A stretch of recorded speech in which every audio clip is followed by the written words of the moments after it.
Days after U.S. President Joe Biden said in an interview that American bombs had been used to kill civilians in Gaza, now a U.S. State Department report says that Israel may have breached humanitarian law in its war in Gaza. In a much-awaited report ordered by the White House and submitted to Congress, the State Department says Israel likely violated norms on international law in its use of U.S. weapons. And so, it is reasonable to assess that U.S. defense articles have been used by Israeli security forces since October 7th, in instances inconsistent with its international humanitarian law obligations. The report also said that while the U.S. or the Israel Defense Forces have the knowledge, experience and tools to minimize harm, the results on the ground, including high levels of civilian casualties, raise substantial questions as to whether the IDF is using them effectively in all cases. While the U.S. report essentially raises questions on some of the Israeli operations in Gaza, it refrains from stating it definitely that the Israel Defense Forces had breached international law. It also says that since Israel's assurance on adhering to the legal use of U.S. weapons were credible and reliable, the weapons shipments could continue. The report comes 2 days after Joe Biden warned Israel to withhold bombs and artillery shells if Israel goes ahead with an assault on Rafah. The White House has confirmed that President Joe Biden is fully briefed on the findings of the report. Meanwhile, Washington also said, so far, no major Israeli operation has been seen against the packed Gaza city of Rafah, and the U.S. government is watching it with concern. On the ground, however, Israel has seized the Rafah crossing into Egypt from Hamas militants.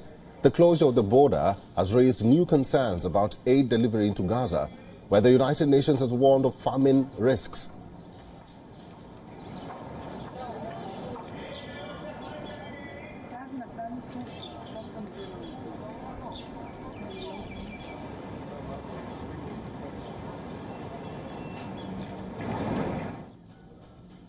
Retired Lieutenant Colonel Daniel Davis is a military expert and the host of Daniel Davis Deep Dive on YouTube. He is now joining us live from Virginia.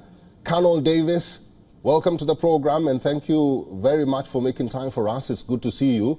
How damning is this report? Well, it's really, it's kind of basically designed to try and thread the needle to try to make everybody happy. And I think as a result, it's making nobody happy, because it does say things that are very clear that says there is credible evidence that some of the American weapons have been used to kill civilians in the Gaza Strip.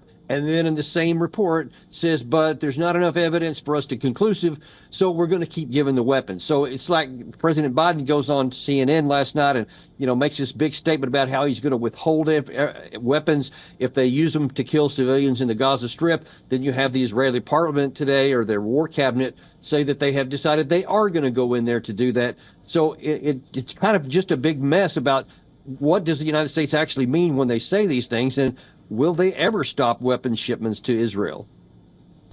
Colonel Davis, we heard from the Israeli war cabinet that the assault on Rafah will be limited. But what we are seeing on the ground is a little bit different. Who's saying what when it comes to the offensive in Rafah? And if Israel decides to go ahead with the offensive, what are the ramifications of that?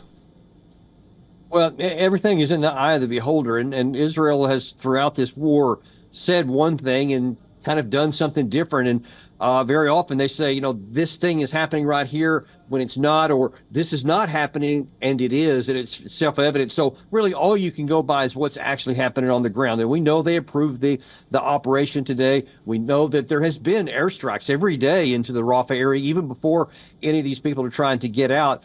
And when they go in there on the ground, I mean, I think it's like parsing, trying to be nitpicky to say it's a heavy one or it's a medium one. If you're going in there and you're trying to kill people and you're blowing stuff up, that's a ground incursion, however you want to parse it. And then now that it gets back to, does President Biden mean what he says when he says he's going to withhold artillery and rocket ammunition if Israel goes in there? And so now it appears that they are. And I think it's up to him to decide if he's going to be a man of his word or not. Still talking about America, what's the position right now going forward with this war in Gaza? Where do you see America's role playing significantly in averting civilian casualties and this war turning out to be, a war crime?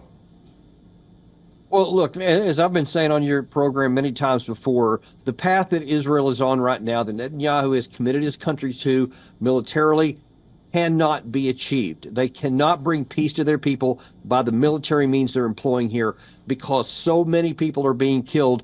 And look, again, you can take the words away and just look at what's happened on the ground. There is so much evidence that this is just wanton, absolute destruction of the ability for the Palestinian people to survive, whether they have homes or not, or whether there's people there or not. And I mean, you have the IJC said there's credible evidence that there is a genocide going on. So the question for the U.S., are you going to facilitate that? Or are you going to act on what your eyes see and say, we're not going to participate in this? Because helping Israel now, giving them the weapons that they're asking for, perversely will not bring peace to them. So withholding those weapons, it's going to be a big problem. It's going to cause a rift between the two sides. There's no question.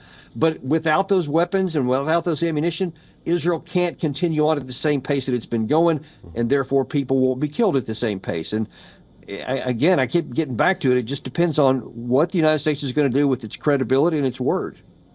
Finally, Colonel Davis, we saw the United Nations General Assembly vote in support of a Palestinian bid for full membership. Your thoughts?